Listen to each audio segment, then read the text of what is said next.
Après avoir étudié l'évolution de l'écriture de la Bible et commenté sur le comment ces textes nous sont parvenus, intéressons-nous maintenant à la question de savoir l'origine du nom du Fils de Dieu. Pour ceux qui n'ont pas encore suivi les 2 premières leçons, je vous exhorte d'aller commencer par là. Bien, d'où vient le nom Yehoshua? Avant de répondre à cette question, il est essentiel de noter que c'est ce nom qui fut translittéré 34 siècles plus tard par le nom Jésus en français. Le nom Jésus en français vient du nom hébreu Yehoshua. Nous reviendrons sur ces détails dans la leçon 4 de cette série d'enseignements. Alors, pour répondre à la question précédemment posée, lisons Nombre 13-16. Nous allons d'abord le lire en hébreu, puis le traduire en français. N'oubliez pas, les textes des Tanakh sont en hébreu. Et les textes se lient de droite à gauche, contrairement à l'écriture latine où elle se lit de gauche à droite. Dans Nombre 13-16, la Bible dit « Ele shmot ha-anashim asher shalach Moshe latour et ha-aret. Vayikra Moshe le Hoshea bin Nun Yehoshua. » Amen. Comme on peut déjà le constater, c'est dans ces passages que nous trouvons l'origine du nom Yehoshua. Je vous balance là la traduction mot à mot de ces textes. Bien, voyons maintenant comment Louis II ainsi que d'autres versions de la Bible les traduisent. La version Louis II dit « Tels sont les noms des hommes que Moïse envoya pour explorer les pays. Moïse donna à Osée, fils de Nun, le nom de Josué. » Parole du Seigneur.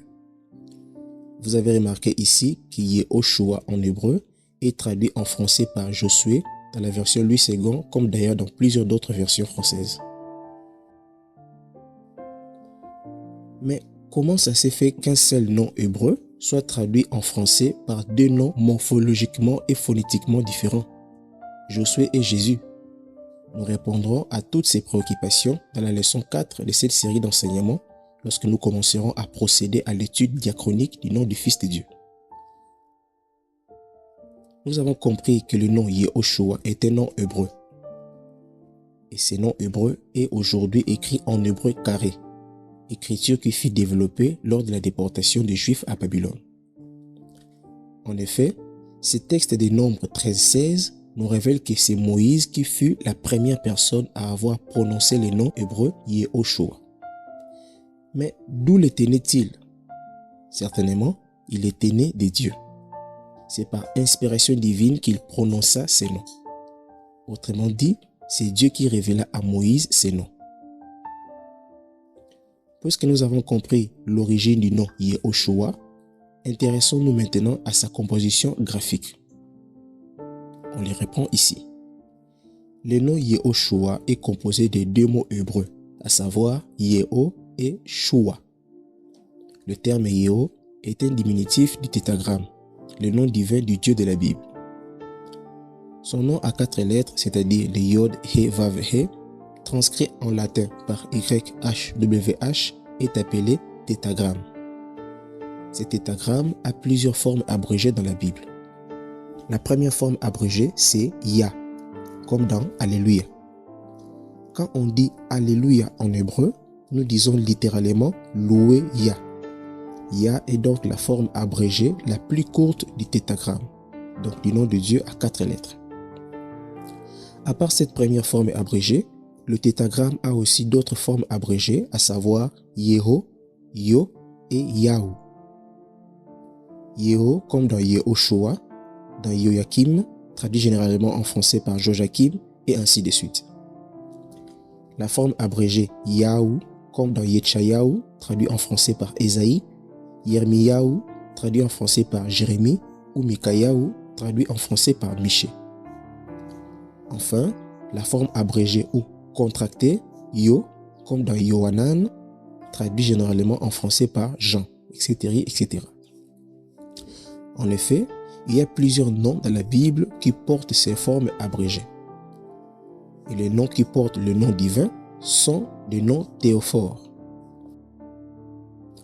Pour ce qui est du mot Shua, Il vient de la racine Yacha en hébreu, qui veut littéralement dire sauver. Ce qui revient à dire que le nom composé Yehoshua signifie Yahweh sauve ou mieux, je suis sauve. N'oubliez pas, selon les informations qui nous sont apportées dans Exode 3.14, le nom divin Yod He Vav He, substitué par l'Éternel dans la plupart de nos versions françaises, signifie je suis. Louis II et tant d'autres versions ont choisi de substituer le nom divin Yod He Vav He par Éternel. Donc, on peut dire je suis sauve, Yahweh sauve ou l'Éternel sauve. C'est la même chose. Le nom Yehoshua renvoie à la notion du salut ou mieux de la délivrance. Ce nom fut porté pour la première fois par l'assistant de Moïse, le fameux Josué de nos traductions françaises. Ce nom fut ensuite porté par d'autres personnes comme faisant partie du patrimoine culturel hébraïque. Et ce, avant que les fils de Dieu ne paraissent. Mais pourquoi ces noms devaient-ils être portés par d'autres personnages, en l'occurrence l'assistant de Moïse, avant que le Fils de Dieu ne paraisse? La réponse est simple et nous le trouvons dans Hébreux 10.1 lorsqu'il est dit que la loi possède l'ombre de bien à venir et non l'exacte représentation des choses. Par là, nous comprenons que Dieu avait décidé de révéler à Moïse ces noms dans le but d'annoncer à Israël et même au monde entier que le salut ne vient que de lui. Et pour marteler sur ces faits, Dieu voulut que ces noms soient portés pour la première fois par l'assistant de Moïse, le fameux Josué en français, afin qu'il soit, par le rôle qui lui sera assigné, un signe de ce qu'allait faire le Messie lorsqu'il viendrait. Et comme nous le savons, la mission assignée par Josué était de faire entrer les enfants d'Israël dans les pays de Canaan. En effet, c'est par l'évangile que nous avons compris que le pays de Canaan était symboliquement parlant l'image du royaume de Dieu. Et Josué, l'archétype du Fils de Dieu. Tout comme pour dire que c'est par l'évangile de Yeshua, le Christ, que nous pouvons être sauvés, c'est-à-dire entrer dans le royaume de Dieu, si et seulement si nous croyons en lui.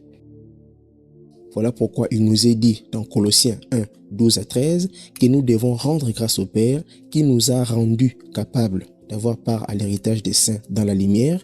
Il nous a délivrés de la puissance des ténèbres et nous a transportés dans le royaume du Fils de son amour en qui nous avons la rédemption, la rémission des péchés.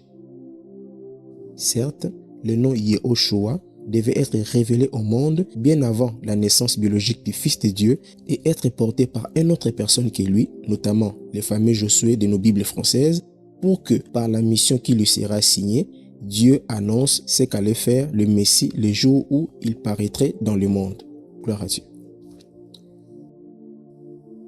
Nous avons vu avec vous que le nom de Yehoshua est composé d'une des formes abrégées du tétragramme, à savoir Yeho. C'est cette forme abrégée qui porte le deux quarts du sens même de ces noms. En effet, sans cette forme abrégée, le nom Yehoshua perdrait son sens. Mais quel est le sens réel de cet tétragramme? Il est important de savoir que le HYWH, dans l'écriture originale de la rédaction de la Bible, porte un sens plus profond et explicite que nous pouvons l'imaginer. En effet, à l'époque où était écrit la Torah, donc les 5 livres de Moïse, le tétragramme à lui seul révélait déjà comment Dieu allait sauver l'humanité. Comment cela était-il possible? C'est ce que nous allons examiner maintenant. Pour le démontrer, soulignons en amont que contrairement à l'écriture latine où les lettres ne veulent rien dire, en hébreu, les lettres de l'écriture portent des sens profonds. Si nous prenons en l'occurrence les tétragrammes, nous voyons que ces lettres nous communiquent un message. Alors, pour mieux explorer la signification de ces 4 lettres, retranscrivons-le dans les écritures primitives de sa rédaction. Dans le proto-sinaïtique, le Yod s'écrit comme ça. Le He de cette manière. Le Vav de cette manière et le He de cette manière. Dans le paléo-hébreu, le tétragramme s'écrit de cette manière. Ici déjà, on constate l'évolution de la graphie. En effet, nous sommes passés de l'écriture pictographique à l'écriture scripturale. L'écriture pictographique est une écriture à forme de dessin et l'écriture scripturale est une écriture à forme de lettres.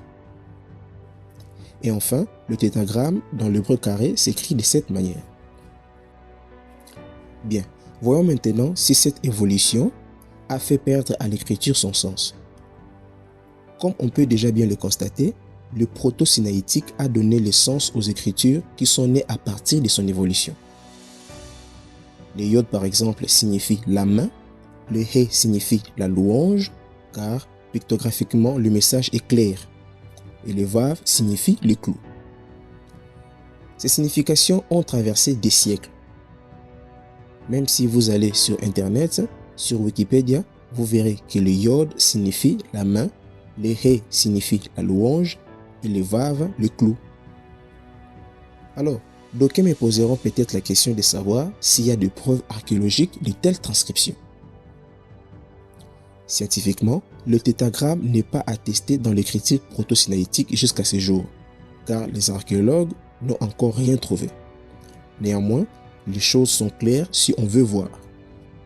Certes, il y a des preuves archéologiques qui attestent la transcription du tétragramme en paléo-hébreu et même plus loin en hébreu carré. Vous les voyez juste là sur vos écrans.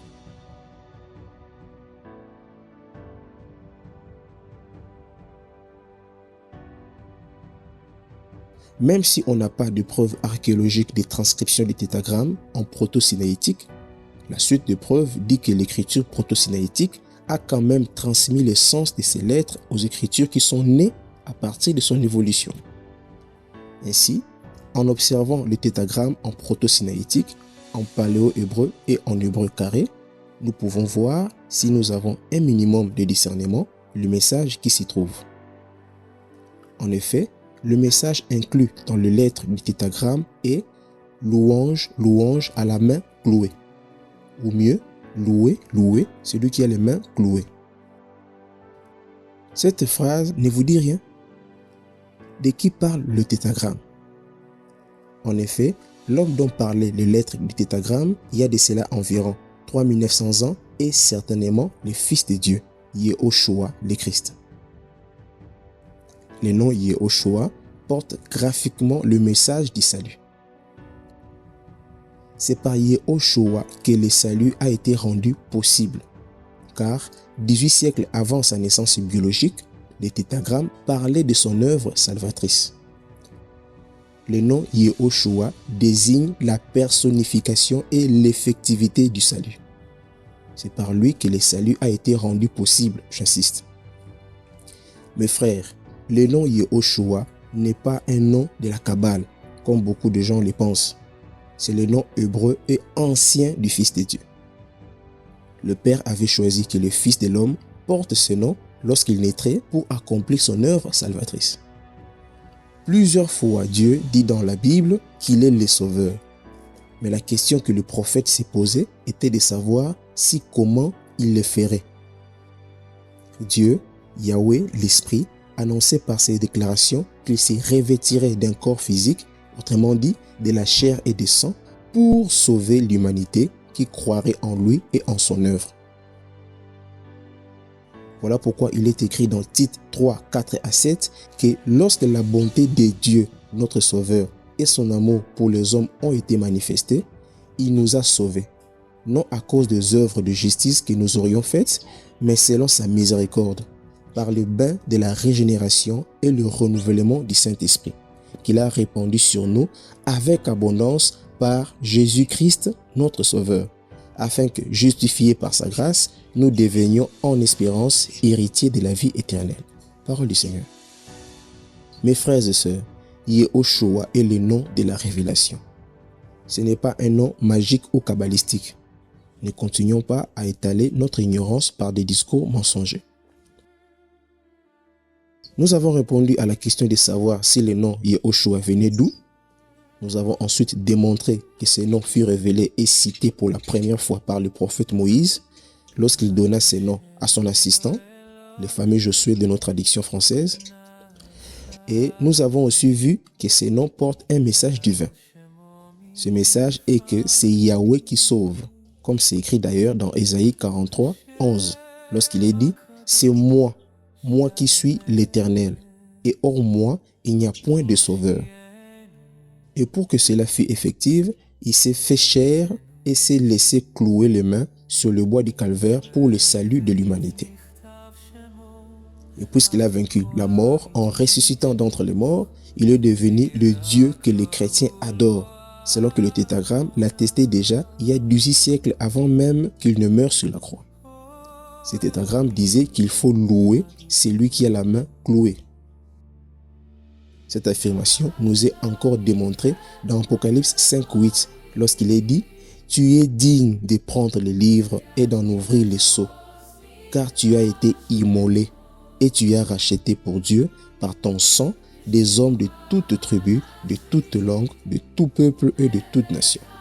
Tu as fait d'eux des rois et des sacrificateurs pour notre Dieu, et ils régneront sur la terre. » Il dit un peu plus loin, l'agneau qui a été immolé est digne de recevoir la puissance, la richesse, la sagesse, la force, l'honneur, la gloire et la louange. Et toutes les créatures qui sont dans les ciels, sur la terre et sous la terre, sur la mer et tout ce qui s'y trouve, je les entendis qui disaient à celui qui est assis sur le trône et à l'agneau, soit la louange, l'honneur, la gloire et la force au siècle des siècles. Et les 4 êtres vivants disaient Amen. Et le vieillard se prosternèrent et adorèrent. Parole du Seigneur. L'agneau, c'est le terme prophétique de Yahweh fait chair et immolé pour la rançon des péchés des hommes. Gloire au Seigneur. Alors, si Yehoshua est le nom hébreu très ancien et divin du Fils de Dieu, comment sommes-nous arrivés à traduire ces mêmes noms par Josué et Jésus en français? Cela est une erreur ou une simple évolution. Que doit-on retenir? C'est ce que nous allons voir avec vous dans la leçon 4 de cette série d'enseignements.